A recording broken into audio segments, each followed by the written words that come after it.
ये air element होता है अनाहत चक्र में, हमारे हृदय में। आप देखे हो ना, एयर एलिमेंट वायु क्या है? व्यक्ति भोजन के बिना कुछ दिन रह सकता है, जल के बिना कुछ घंटे रह सकता है, लेकिन वायु के बिना कुछ ही मिनट रह सकता है, उसके बाद नहीं। 2-3 मिनट के बाद काम खत्म। वायु इतनी ज़रूरी है हमारे जीवन के लिए कि व्यक्ति जब इस धरती पर आता है, जैसे ही माँ की कोख से बाहर निकलता है, धरती पर उपस्थित होता है, उसका वायु से संबंध जुड़ जाता है। और उसका संबंध जिस दिन वायु से टूटता है, उस दिन उसका संबंध जीवन से भी टूट जाता है। तो एक प्रकार से ये वायु प्राण वायु है, जिसे हम ऑक्सीजन भी कह सकते हैं, लेकिन प्राण वायु। इसीलिए बोला जाता है प्राणायाम करें और इस वायु को साधे। क्यों? क्योंकि ईश्वर ने आपको उम्र लिख के नहीं दी है कि आपको 70 साल जीना है, 80 साल जीना है, 90 साल जीना है, 100 साल जीना है। ईश्वर ने आपको टोटल नंबर में सांस लिख के दी गई है कि कितनी सांसें आप लोगे।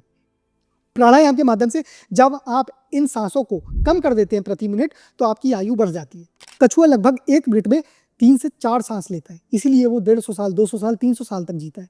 हम लोग एवरेज 1 मिनट में 15 से 20 सांस लेते हैं, इसलिए हमारी आयु ज़्यादा नहीं है। और आज की डेट में जिस हिसाब का खान पान है, जिस हिसाब का रहन सहन है, उस हिसाब से हम बहुत तेज़ी से सांस ले रहे हैं। जब हम सोते हैं, हमारी सांसें और तेज़ी से चलने लगती है। जब व्यक्ति सेक्स करता है, तब उसकी सांसें और तेज़ी से चलने लगती है। जब व्यक्ति दौड़ता है, तब उसकी सांसें और तेज़ी से चलने लगती है। तो आप ये समझिए कि जहाँ सांसें ज़्यादा खर्च होंगी, वहाँ आपकी आयु कम होती जाएगी। इसीलिए कहा गया है कि अपनी सांसों को बचाओ, प्राणायाम करो, योग करो, जिसके माध्यम से आपकी सांस की गति धीमे हो। आप मेडिटेशन करो, जिससे आपकी ये प्राणवायु सध सके, बैलेंस हो सके और आप सालों साल निरोगी रह सके और साथ में एक लंबा स्वस्थ जीवन जी सके। प्राणवायु क्या है? अब इसे अगर घर के माध्यम से देखें, वास्तु के माध्यम से देखें, तो जिस तरह से आपका मुंह है, आपकी नाक है, आप मुंह के माध्यम से खाना खाते हो, अच्छा खाना जाता है तो अच्छा शरीर बनता है। नाक से आप सांस लेते हो, जितने शुद्ध वातावरण में रहेंगे उतने स्वस्थ रहेंगे। जितनी गहरी सांस लेंगे, प्राणायाम योग की जो बात कर रहा था, तो आपके हर बॉडी के हर पार्ट में सांस जाएगी, तो आपका हर ऑर्गन स्वस्थ रहेगा, कोई भी ऑर्गन डैमेज नहीं होगा। यही प्राणायाम का मतलब है कि प्राणवायु आपके शरीर के कोने कोने में पहुंचे और आपके कण कण को स्वस्थ कर दे, प्योर कर दे। इसी तरह जब घर में एयर एलिमेंट बैलेंस होता है, प्रॉपर खिड़कियाँ, दरवाजे होते हैं, प्रॉपर उन्हें टाइम टू टाइम खोल के रखा जाता है और एक अच्छा वेंटिलेशन होता है, तो आपका घर भी, वास्तु पुरुष से रिप्रेजेंट करते हैं ना इसको भी एक बॉडी की तरह, तो आपके घर के भी जो अलग अलग ऑर्गन्स हैं, पार्ट्स हैं, वहाँ पे वायु चप्पे चप्पे पे पहुँचे और आपके घर के कोने कोने को प्योर कर दे, जिससे वहाँ की एनर्जी पूरी प्योर हो जाए और आप स्वस्थ सफल जीवन जी सके। यही एयर एलिमेंट जब डिसबैलेंस होता है, तो व्यक्ति के अंदर भय उत्पन्न होता है, कन्फ्यूजन उत्पन्न होता है, व्यक्ति को सपोर्ट नहीं मिलता है।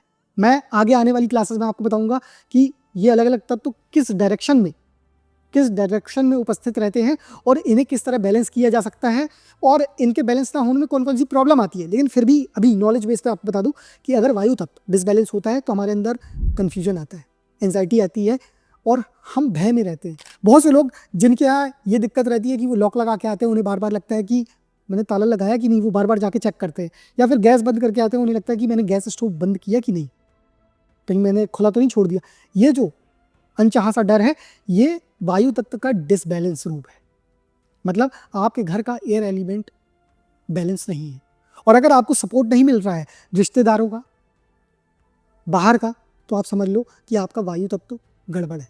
क्योंकि जब एयर एलिमेंट डिसबैलेंस होता है, तो हमें सपोर्ट, जैसा भी सपोर्ट हो, हमें नहीं मिलता लाइफ में, उस पर प्रॉब्लम आती है। तो आप इस तरह से समझ सकते हैं कि ये जो वायु तत्व है, हृदय चक्र है, कितना इंपॉर्टेंट है। एयर एलिमेंट को बैलेंस करना कितना इंपॉर्टेंट है अगर आपको एक अच्छा, सुखी, सफल, समृद्ध जीवन जीना है। तो आप देखे होंगे जब हम भय में रहते हैं, जो मैंने भय वाली बात कही, हमारी दिल की धड़कन तेज हो जाती है। हम डरते हैं तो हमारा धड़कन, हार्ट बीट तेज हो जाती है। हृदय चक्र में सीधा इफेक्ट पड़ता है।